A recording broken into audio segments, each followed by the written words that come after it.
What is good? We're back. We've got a mid-season mock for your pleasure. 12-team PPR, tight end premium, and of course, super flex.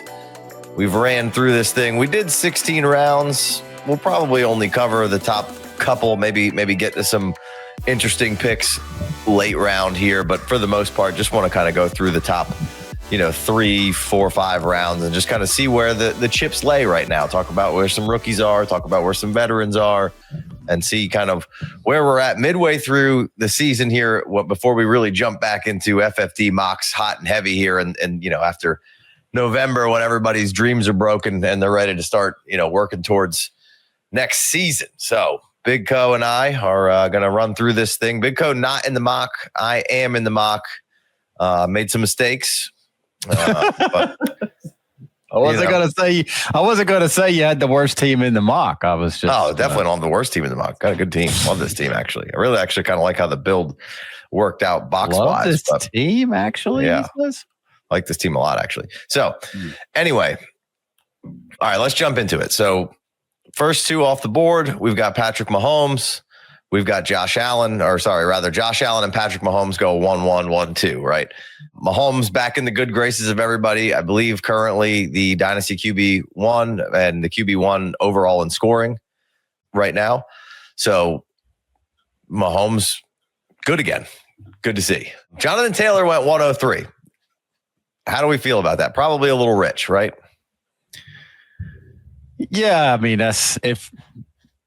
Right now, I mean, it's you're in the middle of an MVP season. I get it. I mean, that's kind of what happens when if he's, especially the guy who drafted him, like if that guy's on his, if he's got Jonathan Taylor on his team right now, scoring 28 points a week, it feels like a top pick to me. Certainly, yeah. It's not 3 years younger, right? Exactly, yeah. Bijan's 3 years younger, taking a running back over a Jamar Chase. Gibbs is out, I don't hate it. I get it. You're planting your flag on a running back at 1-3 as Jonathan Taylor. You could do worse. He's a stud, but Bijan's 3 years younger and is just Jonathan Taylor's in the exact right spot for him right now to be awesome. And he's amazing. He's everything we ever thought he was. Good for him. Yeah, I mean, if Jonathan Taylor scores this many points for the next 3 years, it's a fine point, or anywhere near this amount of points. If he's the RB 1 through 3 for the next 3 years, then this is a fine pick, and you know what, he probably is gonna be. He's a stud. As long as there isn't an injury, it's fine. You just got Bijan, who's 3 years younger. So if you want to go running back, I would take Bijan, whose skill level is where Jonathan Taylor's is. The Colts just ascended really quickly here, whereas the Panthers can be, or the Falcons rather, can be right behind there. As Penix kind of grows into his role and they kind of figure some other things out. But so you could flip flop those. You could certainly take Jamar Chase, and I wouldn't be. If you want to take the running back, I'd go Bijan there. Lamar Jackson at 104. 105 is Chase. 106 is Bijan. 107 is Bowers, right? So again, you can move those guys all around, flip flop them, kind of do whatever you want. But generally, that's probably, the first couple of guys. You could take Taylor out of there if you wanted and throw a Gibbs in there if you want. Right now, Justin Jefferson is, we're kind of undecided on where that quarterback play is going to land, right? Typically, he would be up in this mix, but, he actually kind of was good value. So we'll have a little conversation there at some point. But for the most part, nothing crazy in the first 6-7 picks to me. No, I agree. Yeah. I mean, Bijan and Brock Bowers, Jamar Chase, those are the blue chips at those positions. And then Jonathan Taylor's just having that MVP season. Like I said, it happens every year. Whatever running back, is scoring the most points, they jump up here, Yeah. It happens. I don't hate it. Yeah. Lamar Jackson was hurt for a couple of weeks and then he comes back and puts up another 35 fantasy points, Right. It's just what he does. Yeah. I mean, if you want to take Lamar Jackson 1-1 overall, fine. Absolutely. You know what I mean? It doesn't matter. But yeah, no, then we got to run a quarterbacks here at 8 to 10. We have Jayden Daniels, we have Drake May, and we have Jalen Hurts. Obviously, Jayden Daniels just got hurt last night with an ugly injury to the non-throwing arm, I believe, though, right? So left arm. should be fine. I would assume that it's not like going to ruin his football career, right? No. But we have seen a lot of injuries from Jayden Daniels. I would probably at this point take Hurts over him just out of safety. Is that? I'm taking May over Daniels. Okay. Yeah. Okay. So we got May over Daniels. We got Hurts over. And is that just Jayden Daniels comes out of unscathed from last night, and you're still taking May over Daniels? I would take May over Daniels before Daniels got hurt last night. I've been championing Jalen Hurts' dynasty like bargain bin price, Casey, for 12 months. You know that. I think, obviously the injury is, puts him out for weeks and weeks, if not all season long. So obviously Jalen Hurts right now, rest of the season is, it's not even close. But I would say that when Daniels gets back on the field healthy, a lot of people would still have him over Jalen Hurts. Daniels over Hurts in dynasty value. I would say probably most people would have that, and I'm not going to argue with you either way. May's currently QB3 on the season without an elite offense of any sort, right? With just a nice little step forward and some legs. Where Jayden Daniels has some pieces, but all the pieces haven't been all together for a lot of this, including Jayden Daniels, right? So. Oh, well said. And to your point, just quickly to your point, Jalen Hurts, people bounce off of him, right? Sure. And he can get a little nicked up and still be Jalen Hurts out there. But Jayden Daniels is a little bit, he's frail compared to Jalen Hurts. And obviously a hamstring is a hamstring. That can happen to anybody, right? But he fell horribly last night and his arm went crooked. Thankfully, left arm, should not be a problem in a couple months. Should be just fine. Yeah, but great value continues on Hurts. I don't even think we've seen the offense start getting things a little bit more together here as kind of moving down the line, which could spell some awesome things. We've pretty much had a great game every game from Hurts this year, -1. We're with 11. Even when they weren't firing on all cylinders, Hurts was still putting up points. So. And he's 27 years old, still very good value right now. He's probably the best value of the quarterbacks if this is how the majority of your league thinks. And Hurts is the 6th best quarterback. I have no problem trying to get in there and get Hurts. We traded for Hurts in a league, so remains more obtainable than some of these other guys that we just talked about. Obviously, we all like Drake May, but hard to pry Drake May from somebody where Jalen Hurts still feels like you could pry him away from somebody. Hey guys, quick reminder. If you haven't signed up for the free Discord or the free Patreon, what are you waiting for? Click the link in the description. That's right. Everybody's been complaining about the Eagles offense. The first 3 weeks, Jalen Hurts had 4 rushing touchdowns to give you, a ridiculous, floor, right? They take away the tush push. And, that was somebody in our Discord was asking about that. And it's just will they go for it as much as they do on 4th down and some short yardage things and from the goal line? Maybe not. And maybe they don't do it twice, if it's like a long yard or whatever. Mm-hmm. He's still going to be the best QB sneak quarterback in the league, regardless if somebody's pushing him from behind or not, because he's just so much stronger than everybody else. So yes, you're going to lose a little bit of sizzle there, but it's not something we're you got to not you can show me all the data you want. I don't give a shit. This guy is so strong and he's going to be able to move the pile and get a few inches when he needs to get a few inches. Completely agree. Definitely. Yeah. So I just wanted to, that was just something that we get asked a lot about the tush push. If it goes away, what does it do to Hurts? And I'm like, if it's really that big, if people are really filing into just like you say, he's still going to be the best regular QB sneak guy in the league. And then, Tom Brady was good at it. He was never big and strong. Hurts is, but the tush push has morphed into a thing now where they're really running Barkley off to the side and then Goddard scoring touchdowns out of it. It's they do it so often, but it's not, it's almost seems like half the time Hurts isn't even one with the ball anymore. Right. So if it goes away, if it goes away, then the defense spreads out a little bit more. I think you'd be surprised. I think it's going to be such a minimal loss in rushing touchdown percent. They're still going to be all right. Well, let's just look like we're running a normal play, and he's sneaking it up. You're not stopping him. Right. Yeah. No, I don't view it as some giant value loss for Hurts. He's still going to be getting rushing touchdowns and converting fourth downs and short yardages. So, all right. Then we got Gibbs at 111 and Burrow at 112. That wraps up the first round. Then Nix comes off the board. Then I took Nebers, but I think I should have taken JSN. Oh, I thought you were going to say Puka.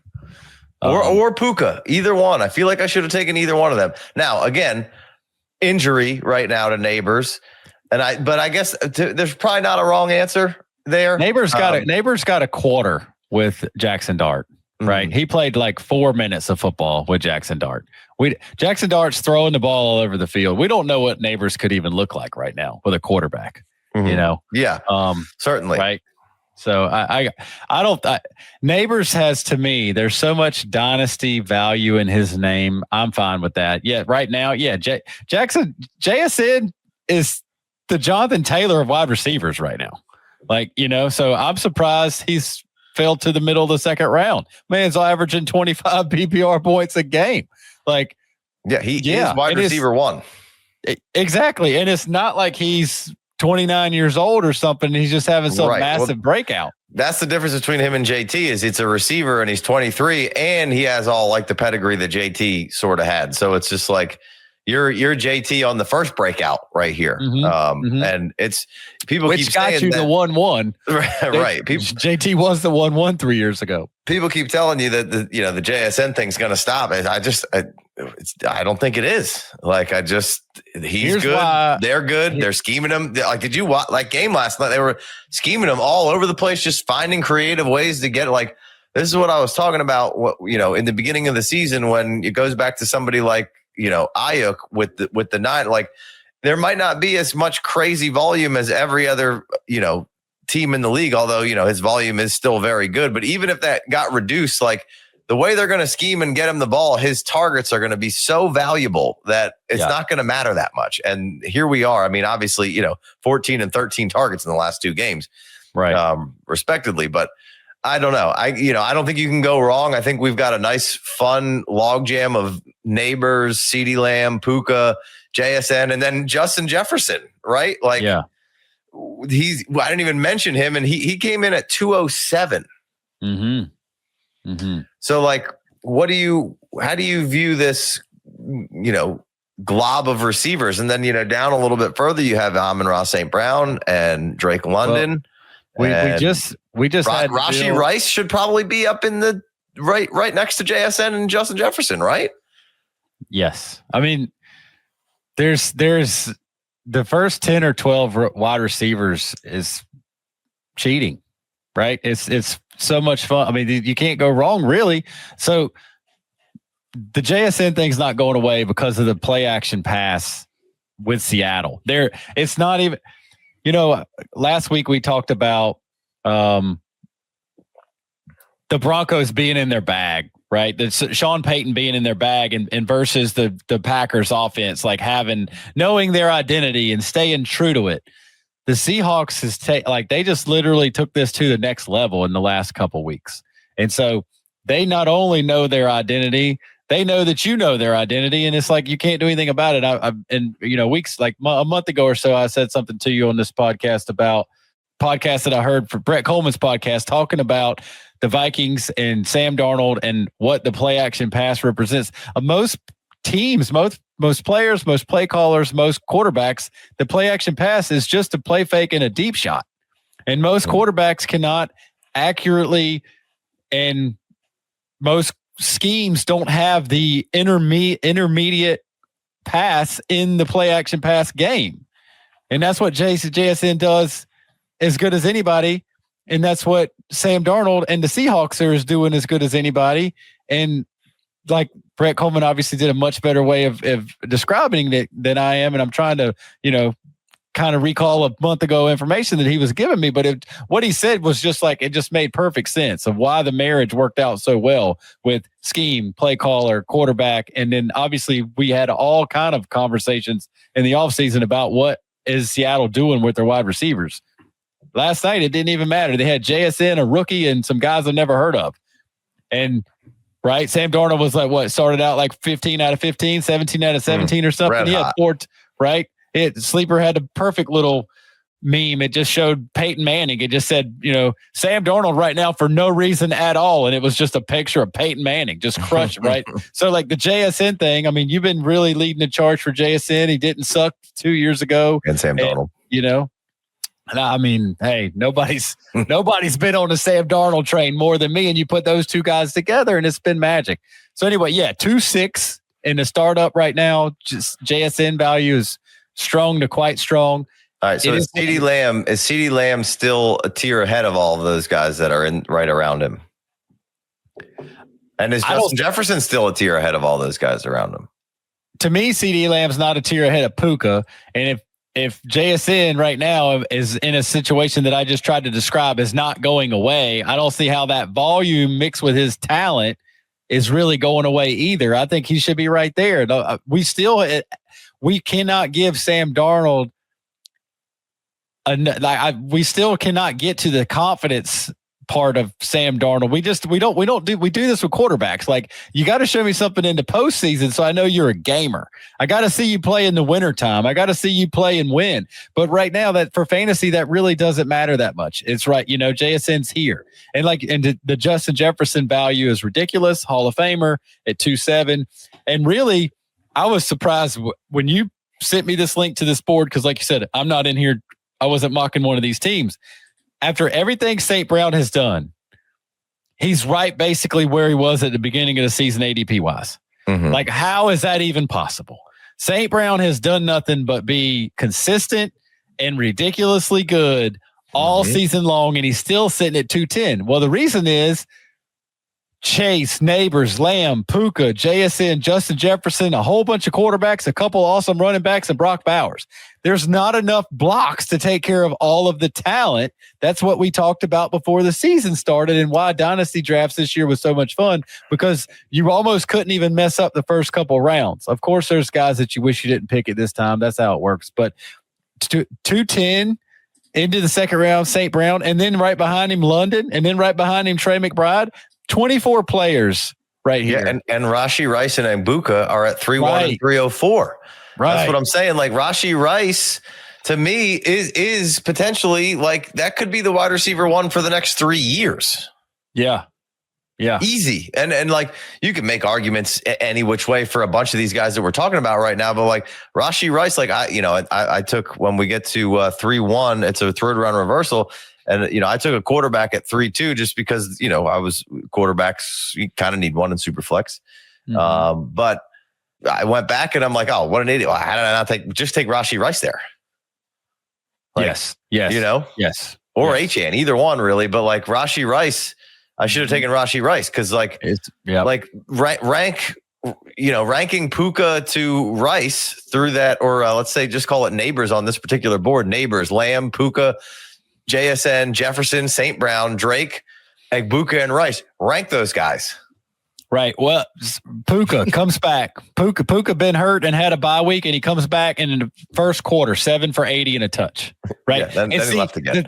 On a damn jet sweep rushing attempt at the goal line, when you have a bunch of 300-pounders around, like obviously it just felt funny to, it's like, look, I was just hoping he got the air knocked out of him, but might have been a little bit more than that. But like right now it's kind of cheating for Puka because he has Stafford, like Rashee Rice, Patrick Mahomes. Like when you have that quarterback, Lamar Jackson, Stafford, Rice, anybody on the field, Mahomes, right?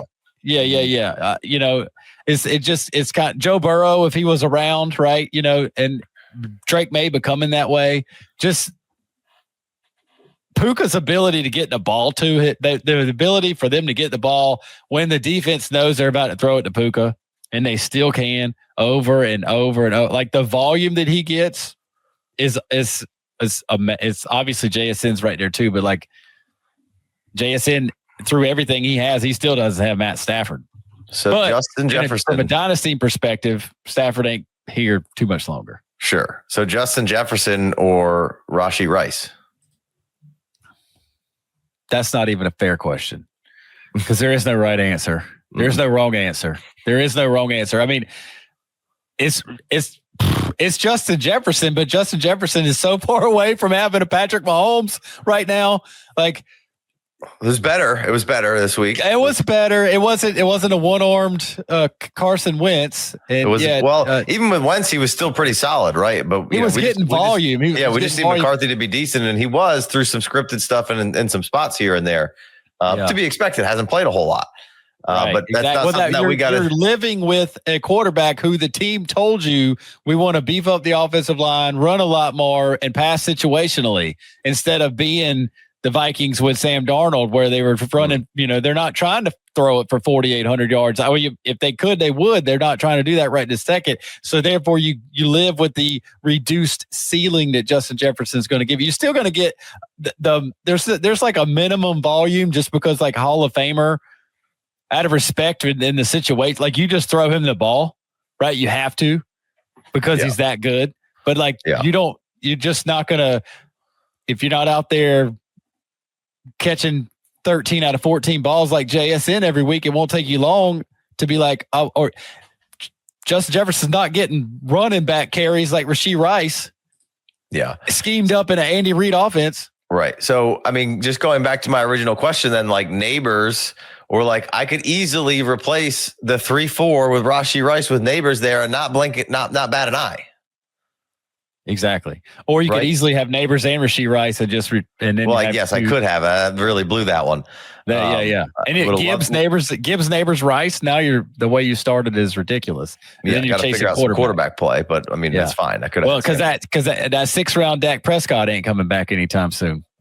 No, but there'll be Sam Darnold's going to be probably a 6th rounder for a lot of this. And that could be, I don't know if he'll be put up Dak numbers, but he's at least a very, very serviceable, he's QB 13 on the year right now. And, I think they've only really got one weapon.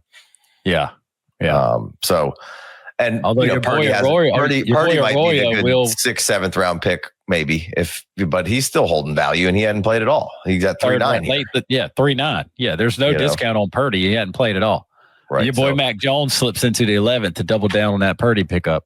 Yeah. So anyway, just kind of pointing out, like ranking these wide receivers right now in the mid-season, like, just looking at it, Jefferson, Chase, Lamb, Puka, JSN, Rashee Rice, St. Brown, Malik Nebers, Emeka Egbuka, and Drake London. And now we're sitting here looking at Nico Collins and Garrett Wilson's, who we haven't seen in a couple of weeks. Roma Dunze's been down for a couple of weeks, Lads not necessarily up there. Tedaro McMillan, Marvin Harrison. These are Brian Thomas Jr. not crushing where you want to. Like these are all still really good players, and we named 12 other awesome ones. So exactly, it's insanity right now. I'll be doing a ranking show here next week. I don't know if I'll start with wide receivers or running backs, but gonna get into the rankings of those guys. I think tier 1 just expanded is, and I don't know where I cut it off, so it's not going to be that much fun. But let's keep it moving here. Like I said, so 2-1 was Knicks, 2-2 was Nebers, 2-3 was Lamb, 2-4 Justin Herbert. You taking Herbert over Burrow or any of the other quarterbacks above from kind of what you're seeing from him right now on, with a banged up offensive line? QB2 right now on the season. Herbert is. Mm-hmm. Looking for more FFD? Sign up for Patreon and get access to our rankings, projections, ADP, an extra show every single week, and more for your pleasure. I don't want to take Herbert over Burrow, but Burrow's just been hurt so many times. It's not, it's a turf toe got him this time. Like, is that his fault? Was it his fault? His rookie year, somebody jumped on his knee sideways. Is it his fault that his arm fell off? I don't know. I don't know what's going. Just availability, right? The best ability is you ain't doing me no good on my damn IR, Bo. This is a 3 out of 4 years. Yeah. Right. Yeah. I mean, and then we could go 3 the next 4 years without any injury, but I mean, it's something that you have to deal with. But I know he could give us that Keenan Allen run. I probably would take Herbert over Burrow. Right now, I would definitely take Herbert over Bo Nix. Yes. So, All right, let's keep it moving here. We got Puka at 2.5, 2.6 is JSN, 2.7 is Justin Jefferson, 2.8 Kaleb Williams, 2.9 Jeanty. So Jeanty kind of fell from maybe that 2.2 spot to the 2.9. I don't think it could have went any worse for what Jeanty's situation is year one. It was nice to see the targets kind of creeping up for him. If you can't get the run game going, you got to get it to him somehow because he is such a playmaker. Yesterday they got him 5 targets and 5 catches, and he scored a receiving touchdown. So that's what them boys got to be doing right now, and still whilst feeding him. But very comfortable with Jeanty at that point. Like you mentioned, St. Brown just absolutely slaughtering it here. They were kind of talking about how, hey, we got to get Jameson back involved, and same old Amon-Ra St. Brown still good. Drake was absolutely ridiculous yesterday in a matchup where it was like, who's the quarterback going to be? The Patriots D-backs are great. And then, of course, Drake London just puts up a, monster performance while he was coming off of an injury as well. So, and then you close out the second round with Trey McBride. So you really can't go wrong in much of the second. You could say, hey, I don't want to take Kaleb Williams in the second round. But still very 23, and he's QB9 on the season, and I don't even think we're close to where the finished product will end up with him. Yeah, this just quarterbacks thing. So St. Brown, London, McBride in the second round, and like you already kind of called it out, the first couple picks through the third round. I mean, it's absolutely filthy what the talent that we have to work with here. But the quarterbacks, right? So Kaleb Williams at 2.8. Yeah, I mean, he's putting up the points. Not even close to being a finished product. The Bears got to play against the Bengals defense, so he had 40 points and 40 fantasy points. I wish he could play them 5 times a year, just like everybody else does. Jamar Chase is this dude's first round pick, so instead of taking like a Drake May or a Jalen Hurts or Jayden Daniels, he takes a wide receiver and comes around and gets a Kaleb Williams. Quarterbacks are just a necessity, right? Mm-hmm, and anytime, if I could pass them in the first round, we've been doing this for a few years, and sometimes it hits right. We'd started the $500 FFPC league. We got Dak and the Seahawks, Darnold, and that's been amazing. But for cheap, that's why it's amazing. For very cheap, it's been amazing because instead of getting, we started out with also had Geno Smith in there, and that stunk. So, yes. Although Brock Bowers comes back and all of a sudden Geno Smith doesn't look quite so damn bad anymore. Still making bad decisions, but the best decision you can do is throw it to Brock Bowers. Yeah, and Jeanty. Yes. Yeah. So yeah, Kaleb there, you could argue that, but I don't mind it. Like you said, QB is a necessity. It's a quarterback, man. It's a quarterback. I think there's been some ups and downs. He gets rode harder. Pause. Than any other quarterback out here right now because people don't like some things about him. And some of it is deserved and some of it just isn't. And when he's bad, everybody's on him. And when he's good, I think I've seen 26 different Colin Cowherd clips, depending on how the Bears looked, whether or not Kaleb Williams is a franchise quarterback or not. That's exactly right. What we need is we need a Bears Hard Knocks. Like all we need, and obviously the cameras are rolling. All we need to know is this guy coachable? I don't care. He seems very coachable, man. I don't care. I don't care if he paints his fingernails. I don't care if he FU'd to somebody or this. I don't care about any of that. I don't care if he wears a baseball hat. I don't care about any of that. Does he want to learn and practice? From everything you get back from Ben Johnson, it's that he likes being coached hard. He responds to everything. He's in every meeting. He's where he needs to be. That's all we need to know. When you watch all those videos of the locker room shit, he's right next to Ben Johnson. Yeah. You know what I mean? Yeah. So, I like Kaleb Williams. Is some of the criticism valid? Absolutely. But, 2.8, I'm not going to argue with you too much. Here's the one thing that we got to say about the 2.8. It ain't take Kaleb Williams as opportunity cost. Jeanty, St. Brown, London, McBride. Mm-hmm. Right? It's the opportunity. Everybody needs a quarterback. Stroud's on the board. Love's on the board. Baker Mayfield, Purdy, Dak. If you are a Vikings fan and you hate the Bears so much and it's that you can't even get past it in your own mind and you think Kaleb Williams sucks. I just said quarterback is a necessity, but you just passed on St. Brown to take a quarterback who you don't even think is coachable. right? Whatever your narrative is on Caleb Williams, you need to be ready to swallow that next year if things change, if he goes down the board. 4 or 5 games in a row too. Like they're winning, right? I have no problem with the pick. Right. I already said I don't have a problem with the pick. I'm just giving the other side of the coin, right? Just the only thing about taking Caleb Williams there or Justin Herbert at 2-4 is that you passed on Puka, right? You passed on Jay. It's really hard for me to pull the trigger on a quarterback in that second round. I can tell you that. Me too. So, all right, we go into the third. It's Egbuka, which you cooled a little bit recently as far as, Well, he's got hurt. It's a lot. It's real easy to do that. Between him, he got hurt and the quarterback can't hit him on the, not throwing him accurate passes for 2 weeks. Right. But it went from, a bunch of big numbers to, and also, it's just been a rookie on the field with no other, another rookie, another, you know what I mean? That's right. Your Hall of Fame, Mike Evans gets hurt. Defense can't adjust, right? Yeah.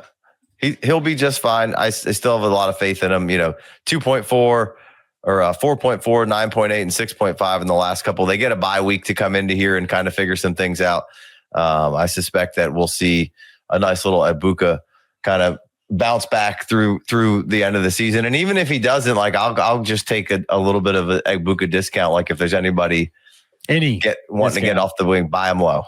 If you yes, exactly. So if your team's not doing exactly what you wanted to do right now, and you can trade the 28-year-old for the Egbuka, if your team's going downhill and you don't have, you got AJ Brown, if you can package up AJ Brown plus to come out with the Egbuka side of things, that's kind of what I'll be looking. AJ Brown plus what gets me Egbuka right now.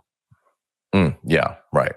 So then CJ Stroud goes off the board. I took him there. Like I said, I probably would have swapped that out with Rice and really been enjoying the fruits of my team here.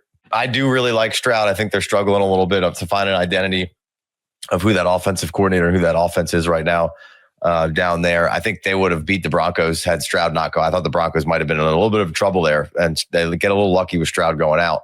But yes, I thought he's been playing, half decent. And, last couple of games, you saw, 18, 28, 14, and then 22 versus San Fran for throwing for 318. And I made the point of there wasn't a whole lot of pass rush going on. So their offensive line wasn't a huge factor, and you get to see what he could do. Now, any quarterback in the league that has time, but that's my point is Stroud in this offense and this offensive line is just, it's been kind of a roller coaster, them figuring some things out. So confident in Stroud long term. I don't mind if there's some buying opportunity. I would, but here's Achane, Rice, Tyler Warren, and Judkins. So we're at 3-6 there, and that whole half of the third round is super fun right there, right? Absolutely. But what I wanted to kind of look at here was where we talked about all those wide receivers, and now there's only 1, 2, 3, 4, 5, and then I think Judkins is a good pick there at 306, but you could argue TBD. Yes. So the juxtaposition from all those wide receivers of damn, did we just we went from a big tier 1 a year or two ago to now we shrunk it down, and now we're widening this thing way back up again.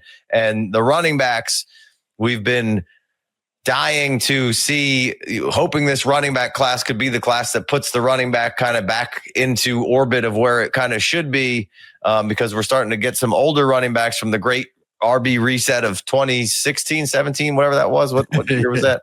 Yeah, great RB reset. And so we were hoping for another one, but Omarion Hampton got hurt, and Judkins had a weird offseason. Caleb Johnson can't get on the field.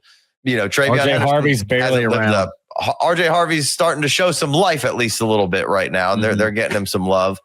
But all through there, Omarion Hampton comes in at 407, Judkins at 306. We haven't seen Omarion Hampton. Maybe he comes back and has a nice little back half of the season, and he could make his way back up into the third. But point being is if you don't get Bijan, and I think Taylor will slide down most drafts a little bit more than where he is here, or Gibbs, and then it's Achane and Jeanty, and then after that it's boy oh boy is it.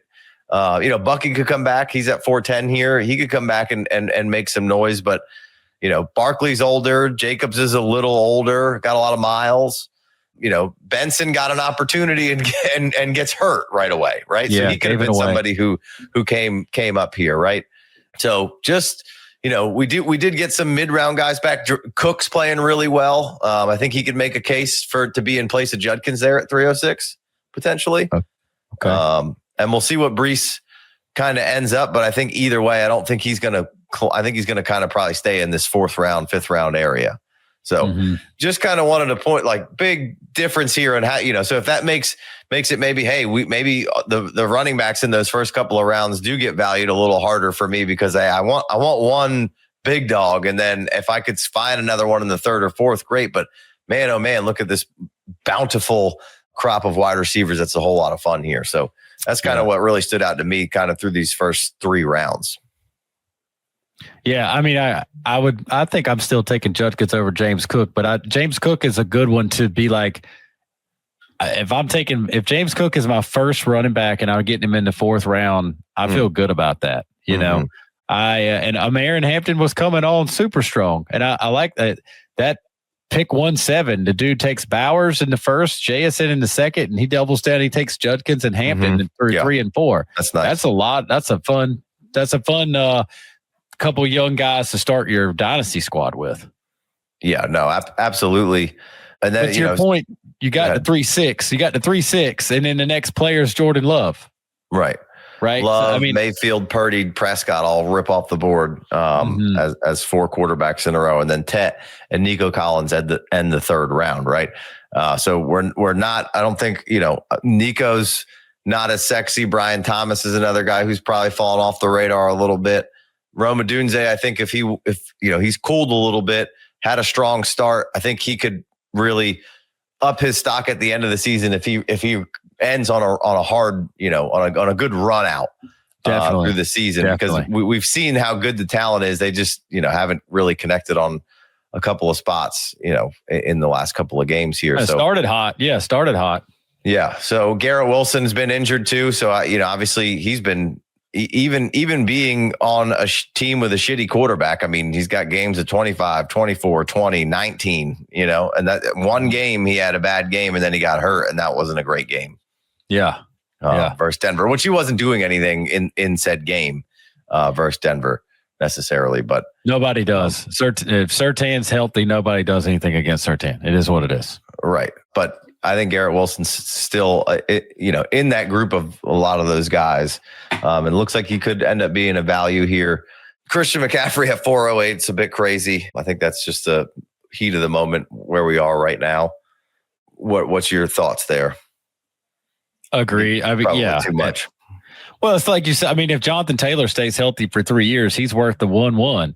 If Christian McCaffrey stays healthy for 2 more years, he's worth this pick. Yeah. It just. I don't want to say it, a devastating injury does he go to 0? I don't know. He seems like he's kind of in it for the football, right? It seems like he don't need it. He's good looking. He's already been paid. Probably got a good looking woman, right? Like he absolutely has a fairy.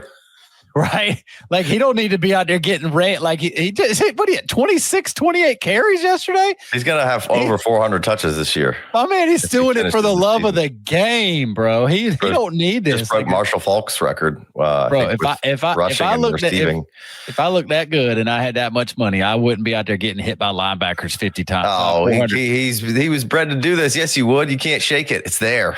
It's in his blood. It's in his blood. Yeah, you can't shake it. He wore sweatpants to high school on Fridays. Dad wouldn't let him wear jeans. Didn't want him to get tired. Yeah. Obviously, you can't get chafed. You gotta keep it loose. Gotta keep it fresh and smooth. All right, let's jump through this 4th round real quick, and we'll probably wrap it up. We got Lab McConkey, we got Roma Dunce, we had Cook, we got Breece Hall at 404, we got Brian Thomas at 405. That almost seems like still probably giving maybe Brian Thomas a little too much credit right now. Jackson Dart at 406, Omarion Hampton 407, Christian McCaffrey 408, Garrett Wilson 409, Bucky Irving at 410, Daniel Jones 411, and Marvin Harrison Jr. at 412 there. So Jackson Dart going at 4.6 was one I wanted to kind of talk about. What are we doing with Jackson Dart? Because I was just on Dynasty Life with Theo Greminger, and we re-ranked the rookies, and we had a discussion. Jackson Dart basically, or Tyler Warren as the 3rd rookie off the board. I went Warren, he went Dart. We agreed to call it a tie. But what's your position on kind of Dart moving forward? Like 4th round Dart, I'm not mad at it. Yeah, if starting fresh in a dynasty startup is kind of, I don't hate it.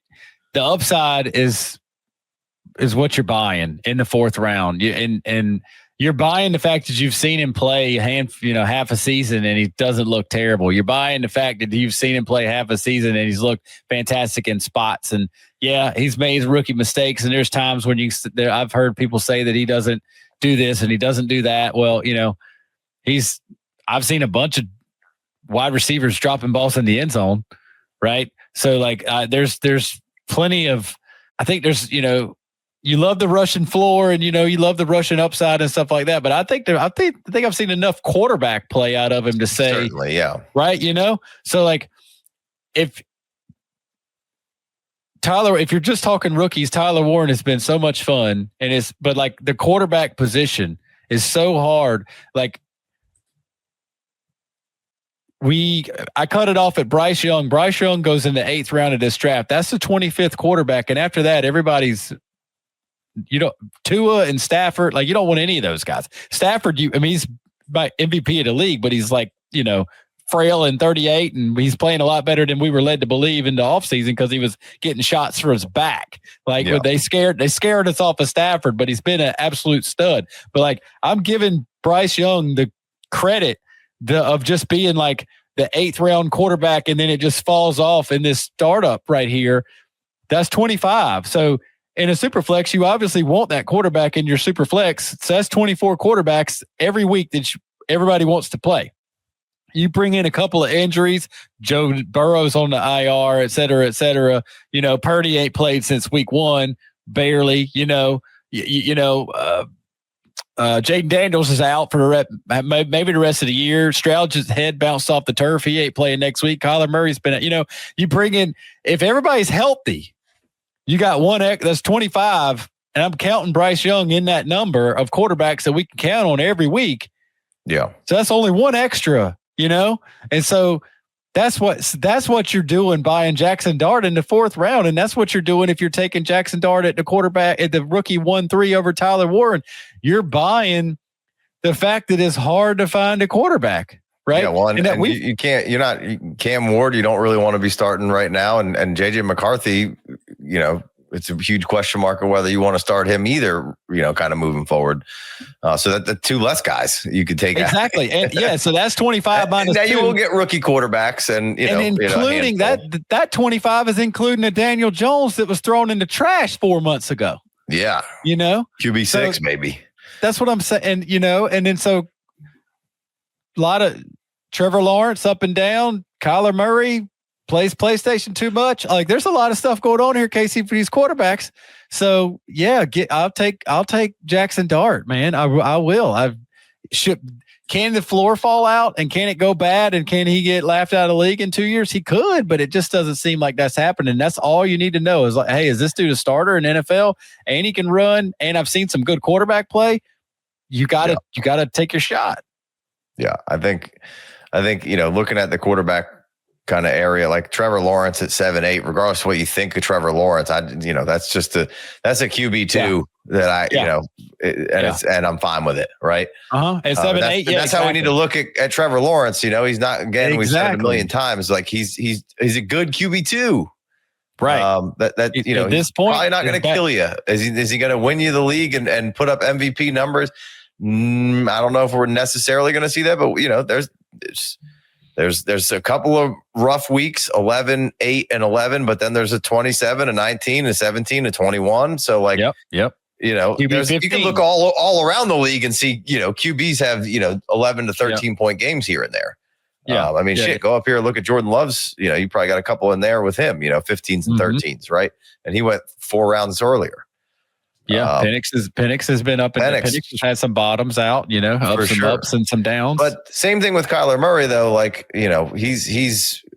It's been not super sexy, but his rushing floor, it's a fine QB2, man. And if I can, Murray and Lawrence can be my guys, and then Sam Darnold, excellent QB2.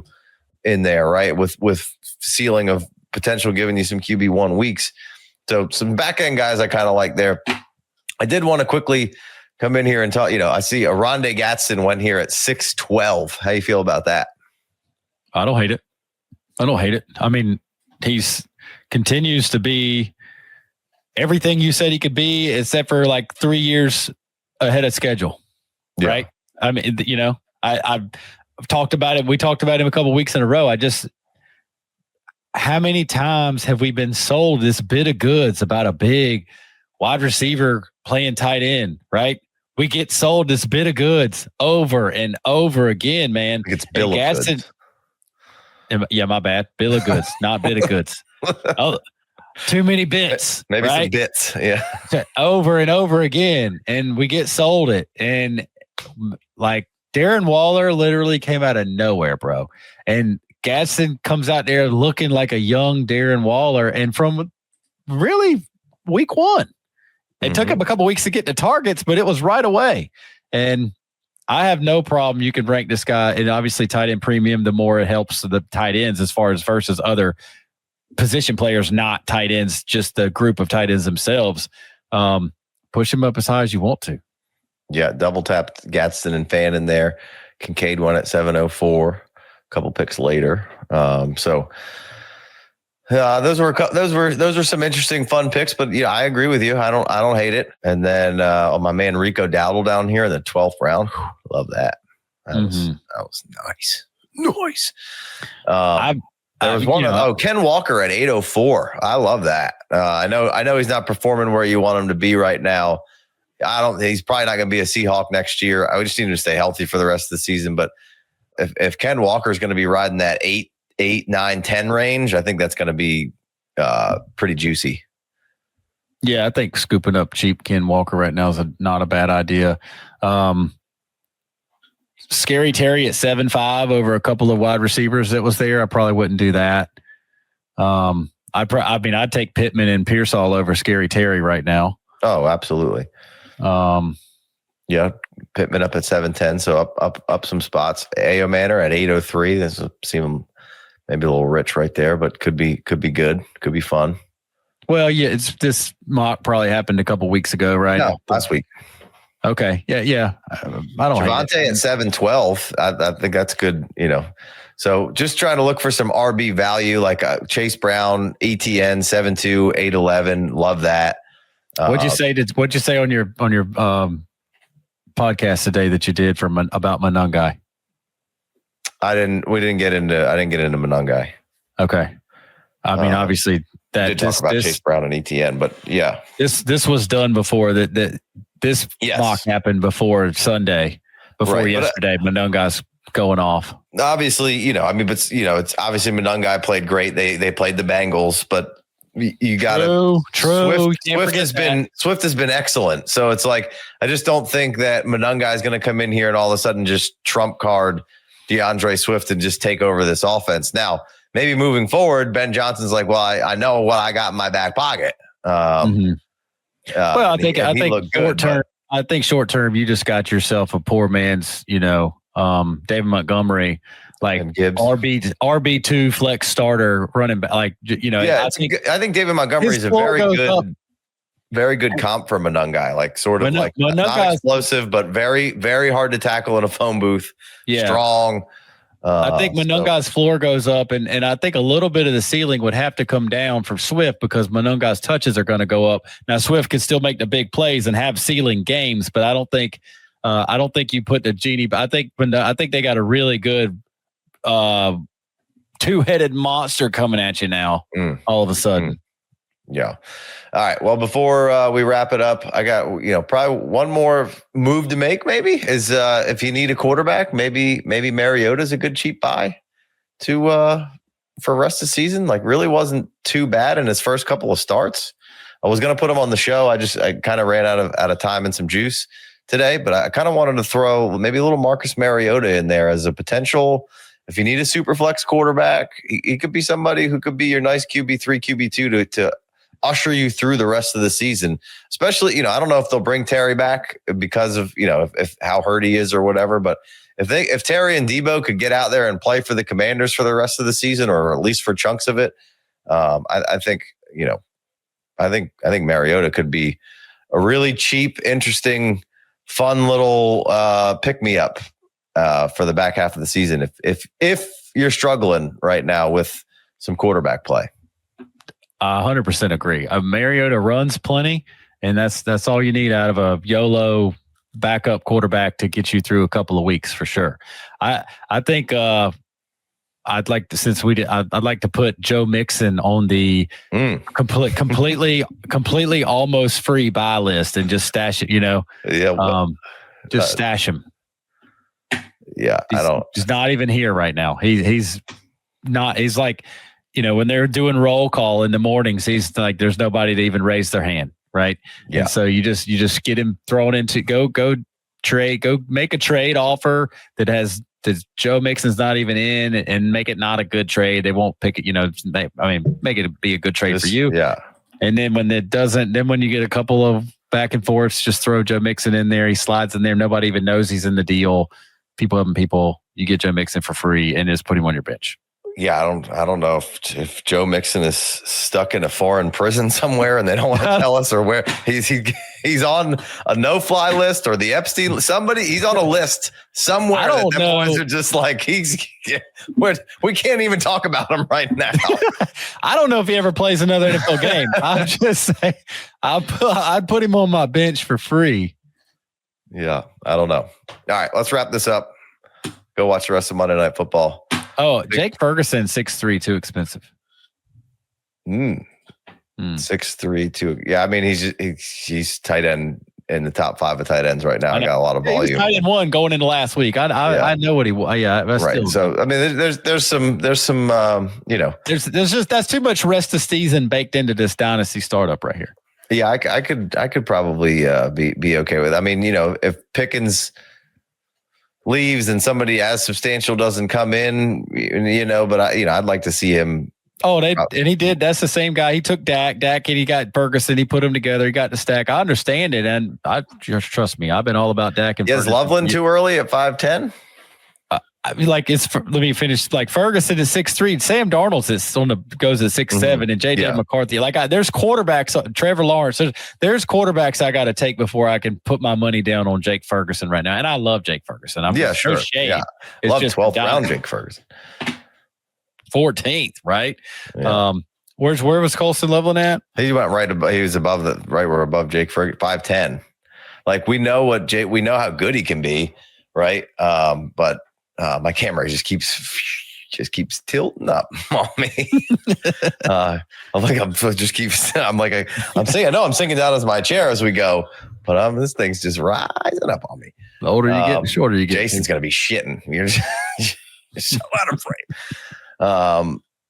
So anyhow, Coulson Loveland, obviously just had a monster game. We did this before that game, and we see what could potentially be there, but I think Loveland's Kmet is still going to be a little bit of a bugaboo here for rest of season. And I just don't know how he's under contract, I think, for another year there. So how long do they allow Kmet to be a nuisance to what Loveland can be? I don't know.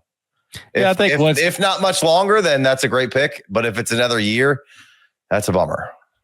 Yeah. I think my completely uneducated guess on the situation is Loveland can become more than just the tight end, and not necessarily him versus Cole Kmet. It's him versus some other wide receivers being on the field all the time, right? Yeah. I think there's a lot of things working themselves out in that Chicago offense. As we're only 8 weeks from Ben Johnson's turning the Bears around, right? Remember, we're only. And the Bears have a nice little 3 out of 4 game win streak or whatever. We're not but 8 games from Ben Johnson's trying to conquer the world here and make everything around Caleb Williams as good as possible for Caleb Williams to be Caleb Williams and to not be a bust and to not drag the franchise down into a deep, dark hole. even farther than it has been in the quarterback position, So I think as things percolate, I think Loveland, you see, again, this conversation is a lot different because of what happened yesterday. But I've always been a Loveland guy, and I think there's plenty to tap in there. Yeah, no, there's 3.2 dead if they want to move on from Kmet next off season. So that'd be interesting to see there. I would think somebody would want Kmet's services. As a guy who quoted the part about Michigan and Harbaugh and Loveland wouldn't have been the full-time tight end for Harbaugh if he couldn't have done it. Like, I don't see, dude, the Bears are trying to win games, but don't move on from Kmet for $3 million. Kmet's a good player. Right. But I'm saying make it work. Two tight end sets. And they do. They obviously, they run. That's why Kmet's still there, because they run 2 tight end sets, and that's what Ben Johnson likes, and they want to run out of those. And the run game's coming along. A lot of mouths to feed with if you had another, if you had who's a good blocking tight end. Well, if that was your other tight end that you're running out there, great. Mercedes Lewis. Yeah, but you have another good athletic tight end who you can get the ball to, who you sneak it to here and there, and they seem to like him. So anyway, let's wrap this up. Let it. All right, we'll see you next week. Peace.